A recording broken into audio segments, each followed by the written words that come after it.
Alors, je vais tout de suite me connecter au niveau du compte qu'on a déjà créé. Si tu n'as pas suivi la vidéo où on avait créé le compte, je vais te conseiller tout simplement d'aller suivre cette vidéo qui est en bas dans la description.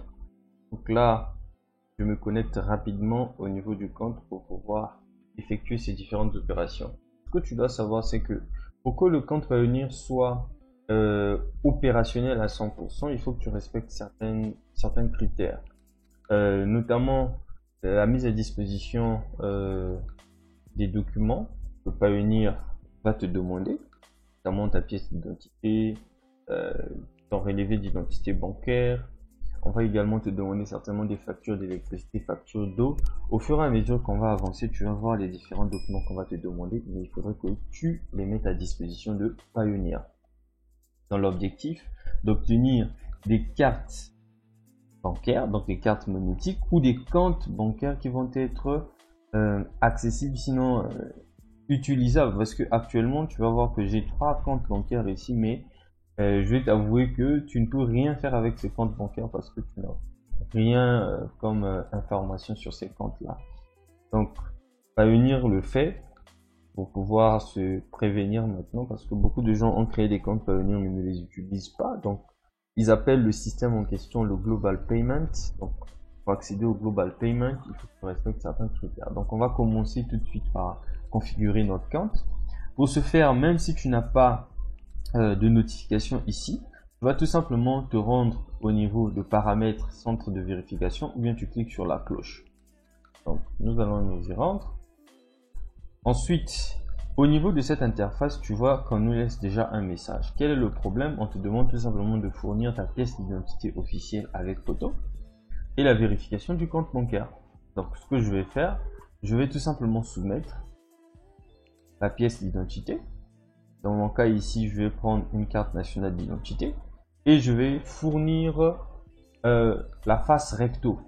Donc, je vais cliquer sur parcourir ici, puis afficher tout simplement les différents éléments. Donc je vais rapidement me rendre au niveau de mon compte ici et je vais tout simplement cliquer sur The Coach Alliance. Voilà, donc ici je vais rentrer à l'intérieur dans document et je vais prendre la face recto, d'accord, pièce d'identité recto, j'ouvre. Ensuite, à ce niveau-là, on me demande le verso, donc je vais cliquer encore sur parcourir et je vais tout simplement récupérer le verso. Puis je vais soumettre. Aussi simple que ça. Je viens de soumettre ma pièce d'identité. Merci d'avoir transmis les renseignements. Ici, on demande maintenant de faire une vérification du compte bancaire. Donc, je vais également soumettre mon compte bancaire. On demande quel est le type de document.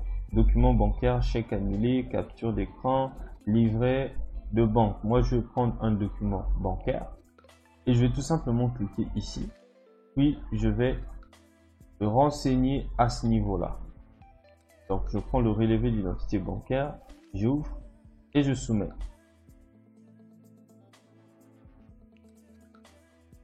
Alors, à ce moment-là, tu vas remarquer que même si je repars sur le centre de vérification, pour le moment, mon centre de vérification va être un peu vide. Donc, il n'y a plus rien parce que il n'y a plus d'éléments. Donc là, on me dit que j'ai ma carte nationale qui est en cours d'examen et mon document bancaire également est en cours d'examen.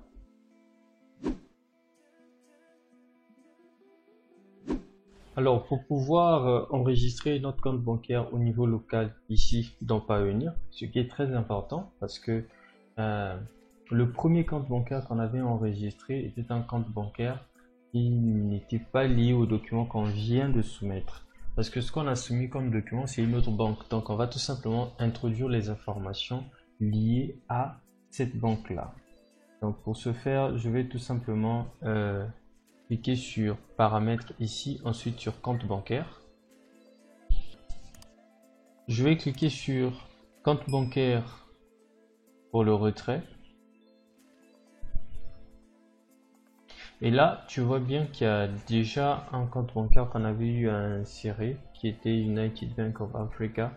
Mais ce qu'on venait de soumettre comme document, ce n'était pas le cas, c'était la BSK.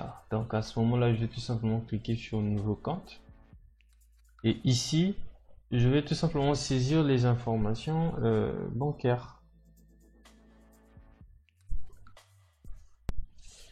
Donc à ce niveau-là, je vais tout simplement choisir un compte bancaire personnel parce que c'est pas celui d'une entreprise. Et là, je vais prendre la devise qui est le US dollar parce que quand tu choisis le pays dans ton compte Payoneer, ben, on t'oblige une certaine devise. Donc au niveau du Congo, c'est le USD dollar. Donc je vais cliquer sur suivant. Ensuite à ce niveau là, je vais maintenant remplir les informations de la banque. Donc la banque, il s'agit de la BSK. Puis le nom, c'est tout simplement le nom qui est à ce niveau. Ça doit être le nom complet hein, qui sort sur le relevé d'identité bancaire. Et là je vais tout simplement mettre le numéro de compte. Et là je vais mettre le SWIFT ou le BIC. Alors au cas où tu ne sais pas ce que c'est le SWIFT ou le BIC, tu cliques tout simplement sur cliquer ici. On va te sortir les différentes informations sur ça. Le BIC, c'est le BIC, le Bank Identifier Code. Si tu ne connais pas, enfin sur ton relevé d'identité bancaire, il n'y en a pas, tu peux tout simplement taper sur Google le nom de la banque, espace BIC, et on va te donner tout simplement le BIC de ta banque.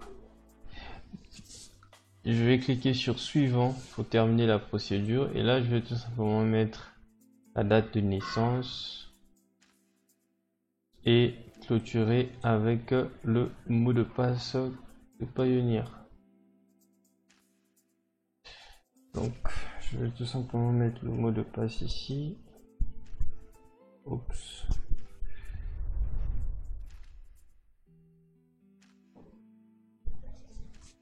Voilà, j'ajoute le compte bancaire. On dit une ou plusieurs informations sont erronées, veuillez réessayer.